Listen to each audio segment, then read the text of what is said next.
And as you know, in the United States, one of the slam dunks generally for a president, whether they're popular or not, left or right, is to put somebody onto the Supreme Court. Now, Joe Biden has the chance to do so. His nominee is obviously an identitarian lefty and whatever, that's fine, but it doesn't change the ideological makeup of the court. That still remains very solidly conservative after a number of justices were replaced under Donald Trump.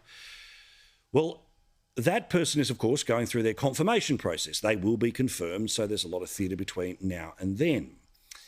Now, of course, Democrats say, tell us why you're amazing. Republicans say, hang on, there's this one thing about your record. None of it matters because they will end up getting confirmed. That's the way that it works when you have the numbers, particularly in the Senate. Well, Ted Cruz decided to push on some of the rulings that she's made in and around some controversial legal areas.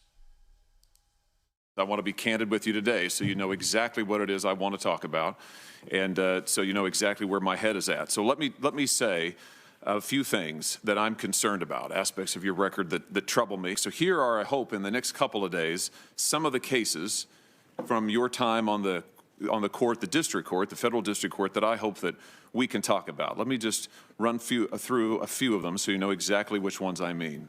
United States versus Hawkins.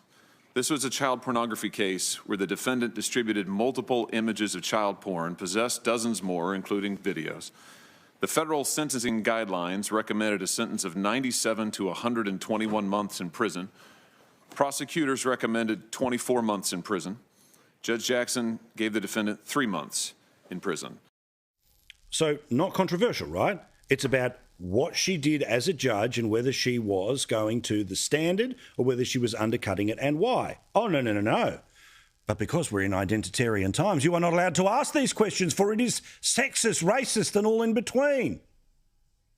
Studies do show that women face a higher bar in confirmation hearings. Those studies don't even take into consideration women of color generally because there have been so few, obviously none at this level.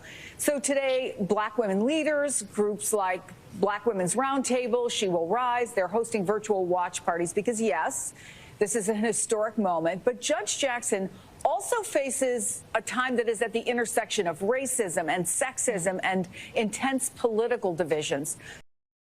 Or she's going for a job interview and they're putting her through a job interview.